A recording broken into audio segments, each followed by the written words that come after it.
platform is connected with procurement of complex projects and programs in items like resource, finance, infrastructure.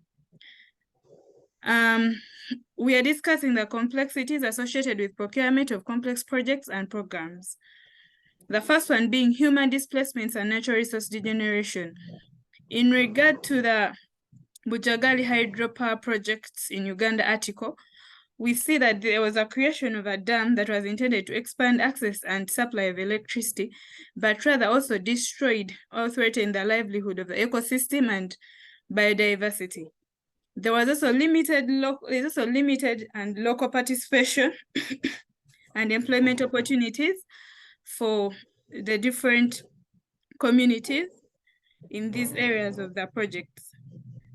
For example, you find that most of the contracted companies for the projects we've had in Uganda are for Chinese, who come and import their own workforce, hence limiting employment opportunities for the local communities, which increases crime within the communities of these projects. There is also less involvement of important stakeholders. It is well known that the project's initial position and failure to win over the public were caused by indoor planning that only involved a small number of experts and professionals. As a result, the lack of community engagement has led to harsh criticism of the majority of these projects, because in some cases, certain actors from different networks have been unable to collaborate while still needing to support one another. There have been also social media and misinformation, which is information asymmetry. So it's also considered a complexity associated with procurement of projects and programs. For example, during the COVID-19 outbreak, vaccines were introduced to curb the spread, but due to lack of reliable information, vaccine myths and misconceptions that was spread on social media platforms, anti-vaccine campaigns grew rapidly, which made the supply of vaccines a complex project. There's also been limited technology transfer. Since there is no system in place for capacity building or technology transfer, and the majority of infrastructure is being developed by Chinese corporations with little to no local, the procurement procedures must make certain that there is a mechanism to encourage transfer and the development of local capacity. There's also been lack of handling, distribution, and storage capabilities, particularly when procuring large quantities of vaccines for a large population. Unreliable electricity adds to the complexity of the problem and increases government costs connected with equipment obsolescence. I will also request my colleague to add on to the complexities associated with procurement projects. Thank you, Gloria. We looked at unclear processes such as the use of direct assignment on no-bid contracts where we realized to choose the construction businesses. For instance, as stated in the article on financial infrastructure resources, governments frequently considered borrowing money from the Chinese, even though the rates were high. As a result, there is often little competition in the selection of contractors, which could result in higher costs. The fact that most of these inputs will be purchased from China eliminates economic opportunities for the local businesses and does nothing to solve local employment. We also saw corruption as a complexity, which is caused by ineffective government and inadequate government staffing. As a result, the project's original intent is compromised, which results in distressed project design, high prices, and project delays. We looked at limited capacity to access risks, the inability to identify and analyze and manage the risk associated with these projects, increased complexities. This is because of the large number of stakeholders involved in the project and not owning up to their responsibilities. Increase in national debt was also another complexity that we identified. Limited resources and assets, another complexity. Difficulties in managing society, repetition.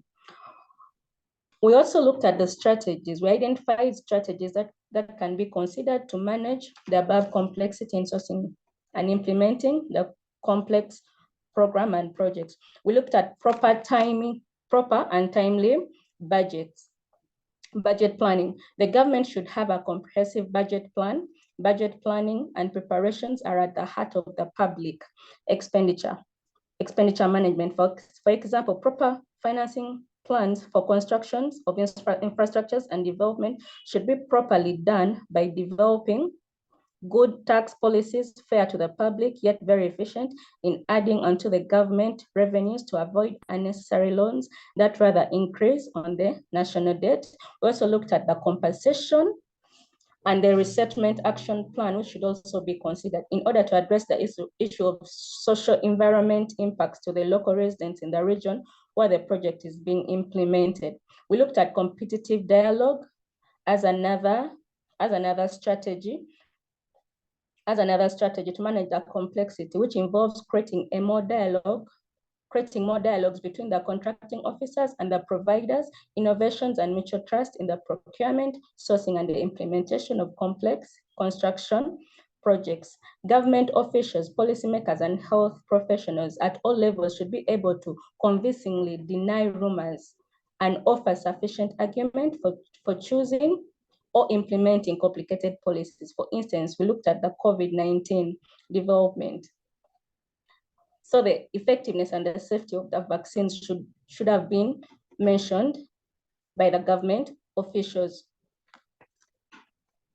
And the other strategies are the transparency and accountability. We looked at establishing clear and agreed upon shared goals. And also we looked at technology transfer. Technology transfer and capacity building is another technique to promote local production to address problems like mistrust. This strategy also aims to improve the skills and capabilities of the project team and many stakeholders, assemble a variety of seminars, training sessions, and knowledge sharing gatherings to equip all the stakeholders with the skills they need to effectively participate to the project. This encourages a more knowledgeable and corporate approach. I would like to invite Hadija to take us through the remaining strategies. Thanks, colleagues.